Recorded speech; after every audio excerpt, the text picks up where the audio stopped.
Are you in a place in your life where you feel like you're stuck and you're in a cave? It's so dark and it's so foggy. You don't know what to do. You don't know where your life is right now. Everything is so confusing. ನಿಮ್ಮ ಜೀವಿತದಲ್ಲಿ ನೀವೊಂದು ದೊಡ್ಡ ಗಲಿಬಿಲಿಗೆ ಒಳಗಾಗಿದ್ದೀರಾ, ಅಥವಾ ಒಂದು ಗುಹೆಯಲ್ಲಿ ಇರುವ ಹಾಗೆ, ಅಥವಾ ಒಂದು ಕಾರ್ಗತ್ತಲಿನಲ್ಲಿ ನೀವು ಬಿದ್ದಿರುವ ಹಾಗೆ ನಿಮ್ಮ ಜೀವಿತವು ಅಂತಹ ಪರಿಸ್ಥಿತಿಯಲ್ಲಿ ಇದೆ ಎಂದು ನೀವು ನೆನೆಸ್ತಾ ಇದ್ದೀರಾ? Are you feeling like I don't have clarity, or you feel like I don't have a way out? I'm just stuck here, John. I'm just stagnant here. ಅಥವಾ ನೀವು ಹೇಳ್ತಿದ್ದೀರಾ, ಜಾನ್, ನನಗೆ ಇಲ್ಲಿಂದ ಆಚೆ ಬರಲು ಆಗ್ತಾ ಇಲ್ಲ, ನನ್ನ ಜೀವಿತವು ಕಟ್ಟಲ್ಪಟ್ಟಿದೆ, ಏನು ಮಾಡಬೇಕೆಂಬುದಾಗಿ ನನಗೆ ಗೊತ್ತಾಗ್ತಿಲ್ಲ ಎಂಬುದಾಗಿ ಹೇಳ್ತಾ ಇದ್ದೀರಾ? See, I want to talk to you today from John chapter 11. ಇವತ್ತು ನಾನು ನಿಮ್ಮೊಂದಿಗೆ ಯೋಹಾನನು ಬರೆದ ಸುವಾರ್ತೆ 11ನೇ ಅಧ್ಯಾಯದಿಂದ ಮಾತಾಡ್ತಾ ಇದ್ದೇನೆ. It's the passage when Jesus goes and raises Lazarus back to life.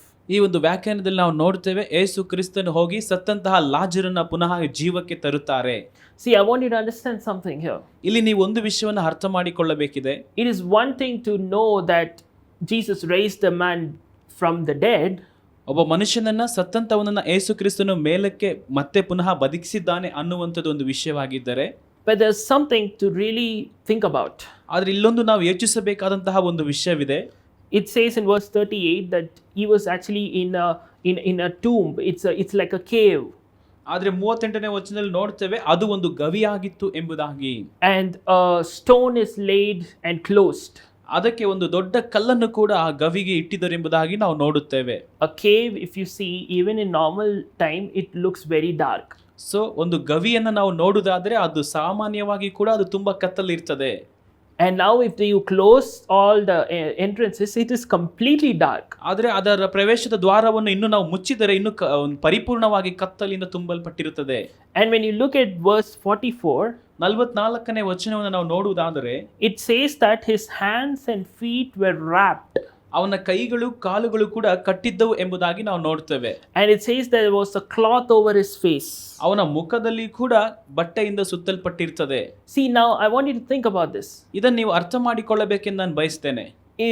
When Jesus says, Lazarus, come out, ಯೇಸು ಕ್ರಿಸ್ತನು ಲಾಜರನೇ ಆಚೆ ಬಾ ಎಂಬುದಾಗಿ ಹೇಳುವಾಗ, his face is covered, his hands and feet are tied. How do you think Lazarus was able to come out?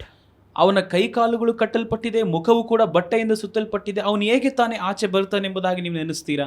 If his face was not covered, maybe he can see his way out. ಒಂದು ವೇಳೆ ಅವನ ಮುಖವು ಮುಚ್ಚಲ್ಪಟ್ಟಿದೆ ಹೋಗಿದ್ದರೆ ಅವನು ಆಚೆ ಬರುವಂತ ದಾರಿಯನ್ನು ಸಹ ಅವನು ನೋಡಬಹುದಾಗಿತ್ತು. If his hands and feet were little free, maybe he can touch and feel his way out. ಒಂದು ವೇಳೆ ಅವನ ಕೈ ಕಾಲುಗಳು ಬಿಚ್ಚಲ್ಪಟ್ಟಿದ್ದರೆ ಅವನು ಮುಟ್ಟುತ್ತಾ ಅವನು ಆಚೆ ಬರಬಹುದಾಗಿತ್ತು. Today you may be feeling like that. ಇವತ್ತು ನೀವು ಕೂಡ ಲಾಜರನ ಪರಿಸ್ಥಿತಿಯಲ್ಲಿ ಇರಬಹುದು.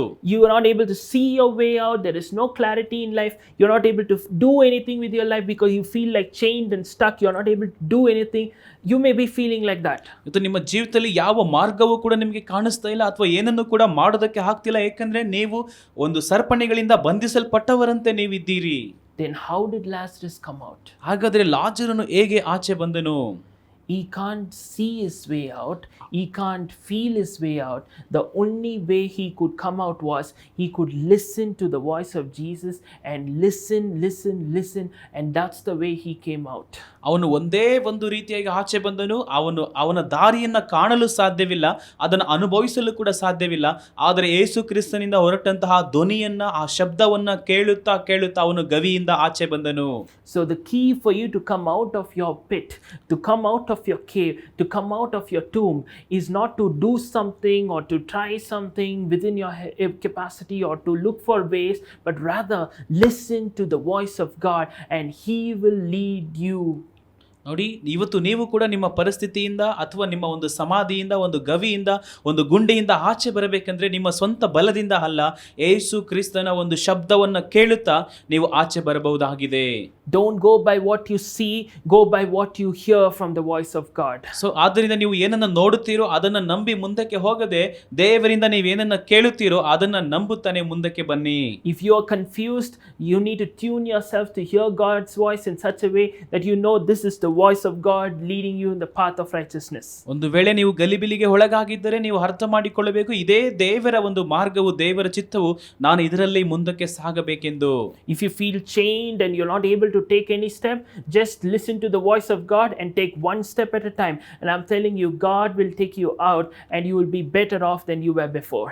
ಸೊ ಕಟ್ಟಲ್ಪಟ್ಟವಂತವರಾಗಿದ್ದರೆ ನೀವು ದೇವರ ಶಬ್ದವನ್ನ ಕೇಳಿ ಮುಂದಕ್ಕೆ ಹೋಗಿ, ಆತನೇ ನಿಮಗೆ ಮಾರ್ಗವನ್ನು ತೋರಿಸುವಂತವನಾಗಿದ್ದಾನೆ. God help us to do the same in listening to you, your still soft voice, as you lead us out of our tombs, out of our stagnant points, to come out and be victorious in Jesus' name. Amen. ಕರ್ತನೇ, ನಿನ್ನ ಒಂದು ಮಾತನ್ನ ಕೇಳಿ ನಮ್ಮ ಸಮಾಧಿಗಳಿಂದ ನಾವು ಆಚೆ ಬರುವುದಕ್ಕೆ ನಮಗೆ ನೀನು ಮಾರ್ಗವನ್ನು ತೋರಿಸು. ಆ ಮಾತನ್ನು ನಾವು ನಂಬುವುದಕ್ಕೆ, ನಿನ್ನ ಶಬ್ದವನ್ನು ಕೇಳುವುದಕ್ಕೆ ನಮಗೆ ಸಹಾಯ ಮಾಡು. ಆಮೇನ್. Amen.